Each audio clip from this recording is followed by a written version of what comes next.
কথা জগতে অতি দুর্লভ, কারণ আমরা কলির জীব। আমাদের মধ্যে যে সমস্ত ইন্দ্রিয়গণ রয়েছেন তারা সকলেই বৈভাব গ্রহণ করছে।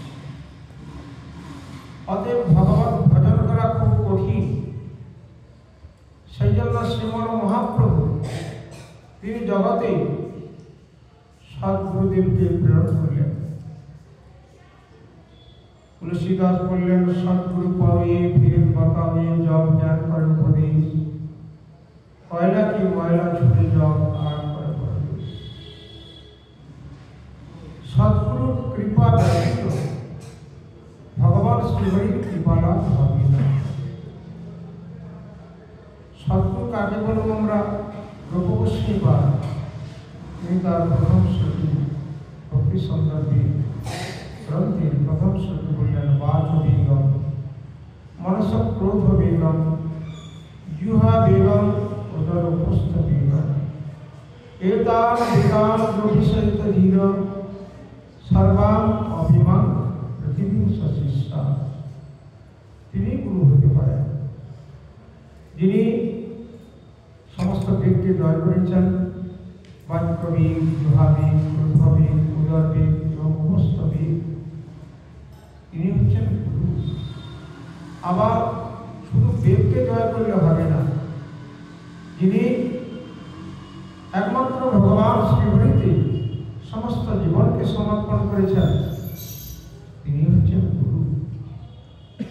এইরকম গুরু শ্রীচরণ পাদপদ্মে যদি আমরা আমাদের জীবনকে সমর্পণ করি তবে আমাদের কল্যাণ লাভ হবে।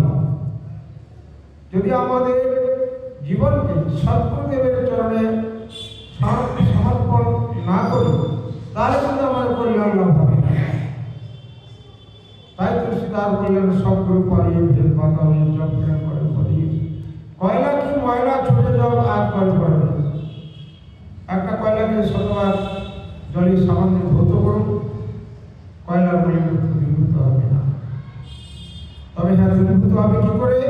যদি অগ্নির মধ্যে ফেলে দেওয়া যায়, তবেই আমাদের কল্যাণ লাভ হয়।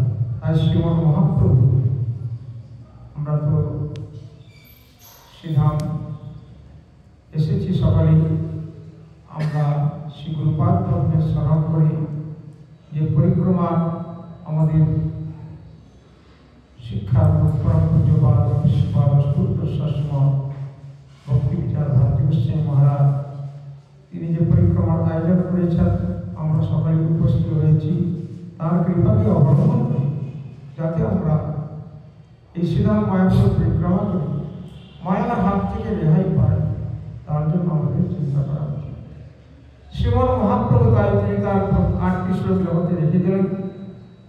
প্রথম শ্লোকে বললেন, চেত দর্পণ মার্জনম ভব মহাদাবাগ্নে নির্বাপনম শ্রেয় কৈরব চন্দ্রিকা বিতরণম বিদ্যা জীবনম আনন্দম পরিবর্ধনম প্রতিপদম পূর্ণামৃত সাধনম সর্বাত্ম স্নপনম পরম বিজয়তে শ্রীকৃষ্ণ সংকীর্তনম। আমাদের যে চিত্তরূপ দর্পণ, যদি আমরা মার্জন না করি, যেমন একটা দর্পণে যদি প্রচুর ময়লা পড়ে যায়, তাতে আমরা যদি শ্রীমুখের সামনে আনি তাহলে কিন্তু আমাদের শ্রীমুখমণ্ডল দর্শন হবে না। যদি আয়নাটাকে পরিষ্কার করা হয় তাহলে আমাদের শ্রীমুখমণ্ডল দর্শন হবে। সেই রকম আমাদের চিত্তরূপ দর্পণকে মার্জন করতে হবে। এই চিত্তরূপ দর্পণেতে কত অনর্থ রয়েছে, আমরা ত্রিতাপ জর্জরিত সবসময় আধ্যাত্মিক আদিভূতি আদি। এই যে আমরা কিতাবের দ্বারা জর্জরিত, এর থেকে রেহাই পেতে হলে আমাদের সদ্গুরুদেবের আশ্রয় গ্রহণ করে যদি আমরা ভজন করতে পারি তাহলে আমাদের কল্যাণ লাভ হবে, নতুবা কল্যাণ লাভ হবে না। সেই জন্য আমার গুরু মহারাজ বলেছেন, জীব যতক্ষণ পর্যন্ত গুরুর দাস না হয় ততক্ষণ পর্যন্ত সে কৃষ্ণের দাস হতে পারে না। এই জন্য আমাদের গুরু বৈষ্ণবের আগে দাস হতে হবে।